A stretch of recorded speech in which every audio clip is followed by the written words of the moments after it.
Meow! Huples cat from the House of Flu. Anyway, what I'm doing is I'm putting my Pandemic 2019 fictional series into a series of, I think, 3 films of about an hour and a half each to give people something to watch if they end up in quarantine. But this is just a very short episode that I did, which actually focuses on how to actually quarantine at home and how to deal with PPE in the home if you don't have any PPE that's from the hospital. And there's a whole bunch of stuff at the end as well about quarantining and ideas what you should do for it. If I do perk up, I will actually revamp this because I actually am now recommending trash bags as gowns. I think that's the way to go, and I'll show you how to use them. And enjoy, and leave me any questions you have below, and hopefully I will feel better soon. Meow! Wow, Super Flu 2019 seems to be completely over. Everybody seems really relieved, and the death rate was pretty spectacular for a few weeks, but it wasn't that great. But it certainly caused a bit of a whack and a lot of people to reassess what they do. But it's over. So I thought, what better to do than talk about what to do if we ever have another pandemic and you don't have all this fancy gear. So stay tuned. So I probably won't be doing a blog next week. I think the pandemic's over. I'm really glad. It didn't really kill a huge amount of people. Death rate was about 4.5 to 5.5 times the normal flu pandemic death rate, but over about a 2-week period, so it was pretty slamming. We're working hard at work catching up on stuff, catching up on all the surgical cases we didn't do for about 4 or 5 weeks. Nobody I know personally died. I'm kind of grateful about that. And yeah, so what do? Well, I thought, well, this is probably going to be my last week of pandemic video, so what I'll do is I'll show you what to do if you have this gear, and also if you don't have this gear, because let's face it, most people don't have this gear, right? So the first thing is to know what you're actually quarantining yourself for. So this is a form of quarantine. I'm preventing my mucous membranes from encountering bacteria or viruses or fungi or a few other things that can do things to you from actually getting into my mucous membranes inside of myself. So I'm going to hold it on the outside and then carefully dispose of this. So the first thing to do is, if you have nitrile gloves or something similar and you've got a whole bunch of painter's gear, which is kind of useful if you're doing a lot of work and over a long period of time with somebody who's sick, is you put the glove on and you put this on like this, and then you get somebody to tape this around here.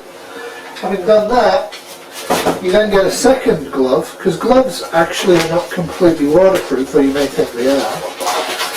And then you put it over the tape and seal it again, because the hands is going to be what the big thing is. Now the new modern gloves are great because they're kind of colourful. So in a pandemic, in quarantining, keep your hands in front of you. Don't keep them touching yourself. Or like this, or like this, or like this, or like this.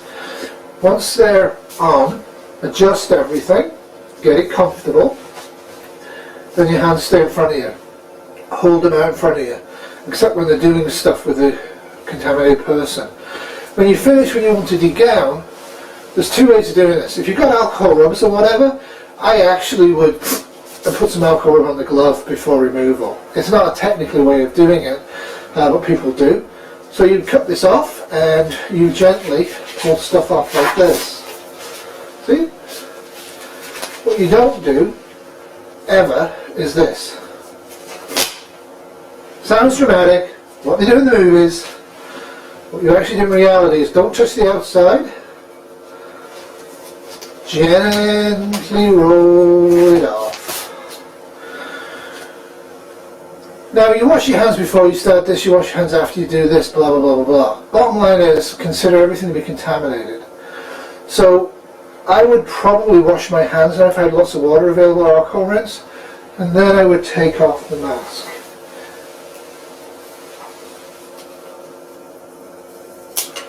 And again, that's how I'm taking the mask off, okay? The outside of this is completely contaminated. What you will see with masks is people wearing them like this. Totally incorrect. Top strap is over the ear, bottom strap below it, and this is pinched in, and you should not be getting any fogging at all. And you have to try all the different types of masks. This works well for me. It doesn't work well for Kitty. She has to use the long striped ones. You wouldn't take it off like this, but I've seen variations of that.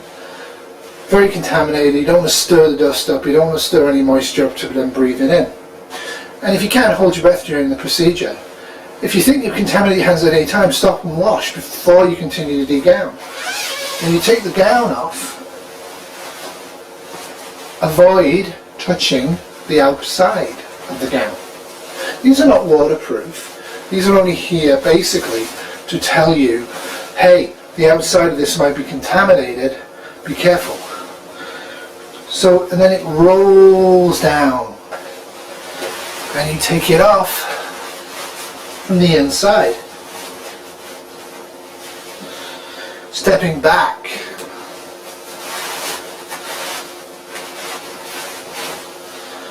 And then lifting it and gently disposing of it, not going like that. Now the superflu was airborne, which made it very contaminated and spread quickly. But for things like Ebola and diarrhea type in illnesses, it's not airborne. You don't actually need a mask. And putting a mask on puts you at risk of contamination in those situations. All you need really is clothing and gloves. So if you don't have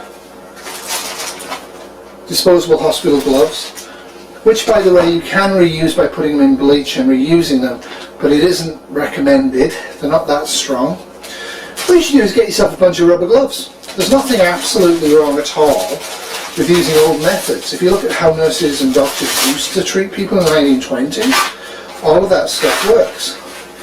So I have my clean gloves. The only difference with these and the other ones is you have to self-inflate, or it's going to be a nightmare getting them on. But again, these are the gloves I would use if I didn't have hospital disposable gloves. Okay? Once they're on, make your adjustments to your clothing. Don't be touching your face. Stay in front of you. Not at the side, not on your back, not like this. Keep them in front of you. Okay? The golden rule is to actually keep the gloves in front of your eyes at all times, so you're not accidentally touching surfaces with the glove and then contaminating what's on the glove to there. So you do your care of the patient, and when you're finished with it, it's the same procedure. But presuming you haven't got pots of money and billions of these. So when you take these off, you're going to reuse them. So when you take it off, gently, find a sink with a bowl in it that's dedicated only for this. Shush, Becky. Have bleach in it, strong bleach. Put it in. When you take the second one off, keeping it away from you, your hand, if you think this is dirty, wash this hand first. But you shouldn't need to. Shh. When you take the glove off, Becky, shut up. When you take the glove off, the second one's going to be difficult with these types of gloves, which is why hospitals use this single disposable gloves. What you're basically doing is not touching the yellow, just the white. Once you get it off, then drop it in the bleach solution. Leave in the bleach solution, put something on top of the gloves to keep them under the bleach solution when they've been in there half an hour or so. Then go in there with your clean hands and sort the gloves out so they're going to be useful, like this. And then keep them in the bleach solution. When they've been in the bleach solution about an hour to 2 hours to 4 hours, if you can, hang them up in sunlight to solar dry, which will sterilise them, and then you can reuse them. And if every time you use them you do this, you'll notice if there's any breaks in them. If there's any breaks in them, discard and reuse and get another pair. If you don't have another pair, you know this glove's contaminated but this one isn't, you'll try and do most of your contact work with this hand, not this one. Now whatever you're going to wear, sorry Muslims in the audience, get your arms exposed above the elbow. When you wash your hands under running water with soap preferably, with no rings on, I can't get this one off but I need to, get this, shush, seriously. Wash your hands under the tap, wash down like this, okay? Get them dry. Now unless the person's in bed, if you're just going into a room and out of a room, you don't really need the gown on, because you're not actually going to touch anything. Now you will get airdrops coming onto your hair and onto your body and onto your clothing, which is why people like to wear gowns, and hospitals use yellow gowns and things like that. They can be paper disposable or they can be cotton. If you don't have that, and I was going to get one and I'm going to get one this week because I think it's a good idea, one of those plastic kitchen pennies. Get 3 or 4 of them cheap. Again, when you take them off carefully and then put them in the bleach solution. You can reuse them. So all you've got is a barrier between you and the person and also for contamination. But I hear you scream, if they're airborne and you don't have N95, what are you going to do? Well, you can hold your breath, that's not going to work very well. This sort of thing works well, though it's kind of expensive. What this actually is a running or a bike mask. Now if you notice, it's actually designed to allow entry for air and stuff like that into it. So I wouldn't recommend this on its own.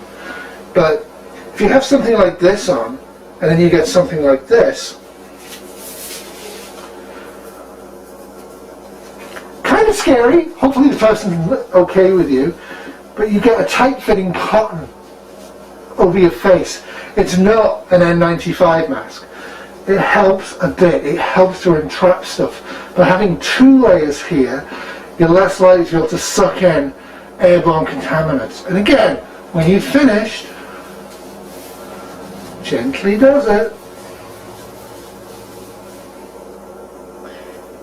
Into the bleach.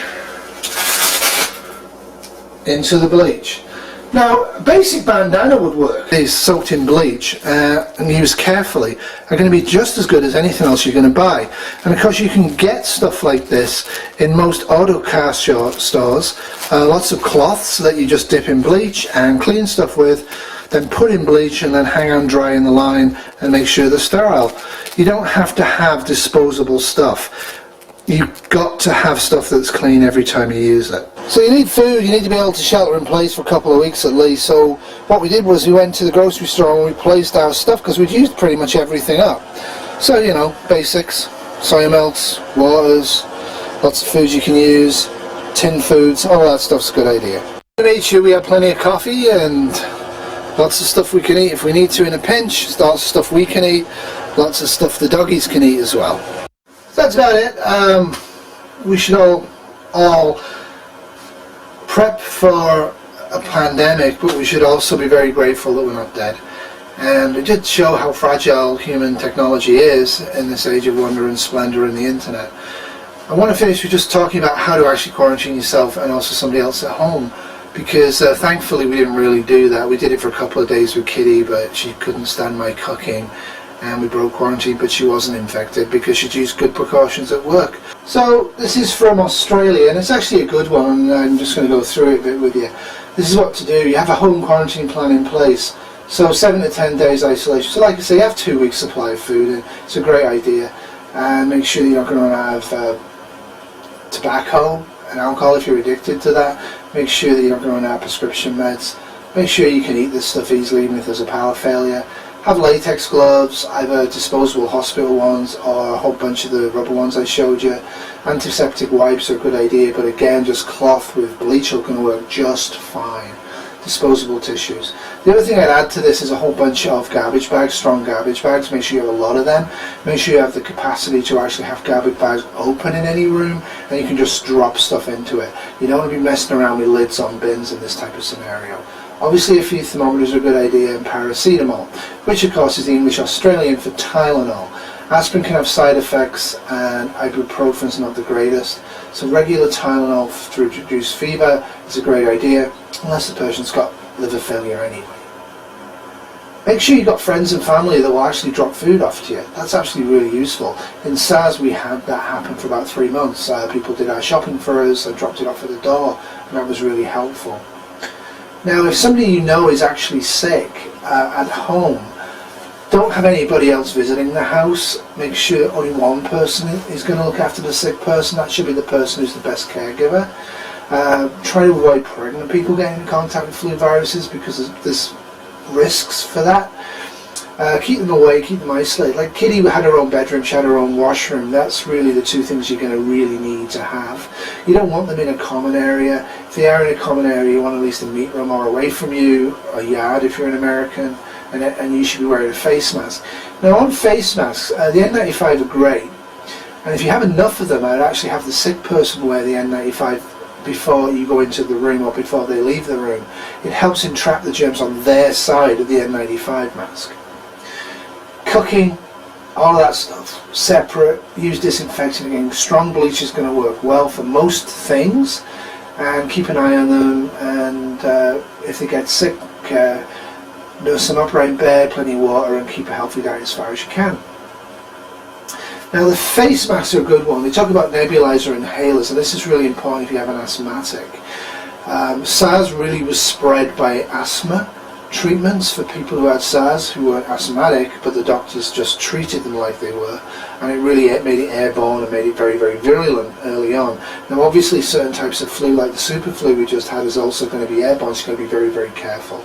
So read this stuff, make sure it's single use. Again, if you don't have reusable face masks, make sure you wash them very, very well.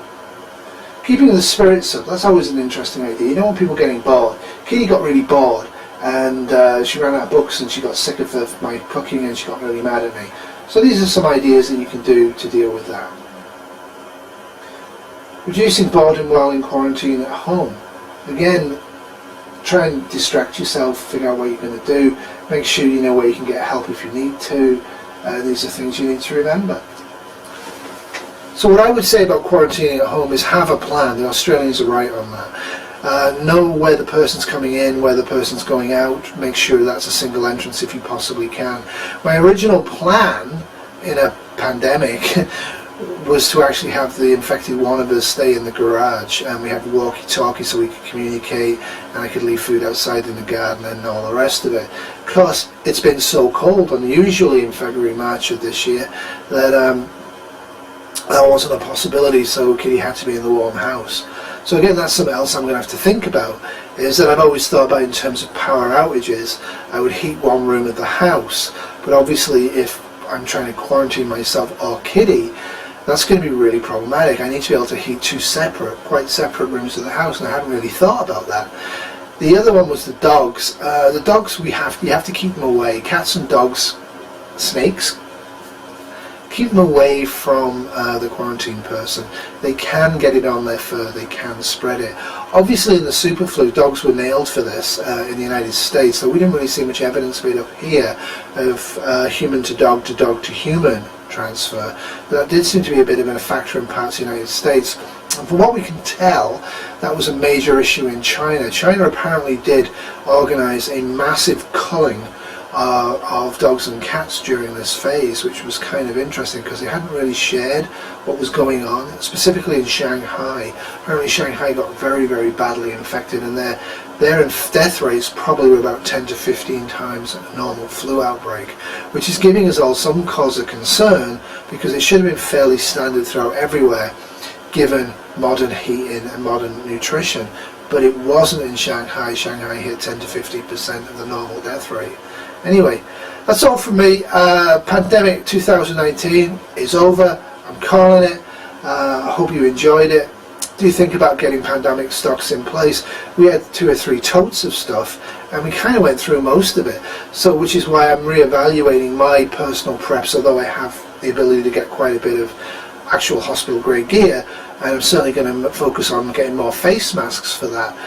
But I think I'm going to go into the more reusable, more pool shock bleach type treatments, so I'm not going to be generating vast quantities of garbage, because we did have a week or two where the garbage wasn't being picked up, and I can see in a major pandemic that's going to be a critical failure quite early on, is the fact that 1, you're going to run out of gear, and 2, you're going to run out of places to store the waste. Anyway, that's it from me. Remember, in SHTF, tomorrow will always be worse than today unless you prep. Just get prepping. Toodles.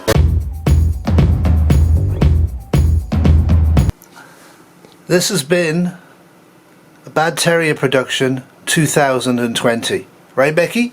Becky! Come.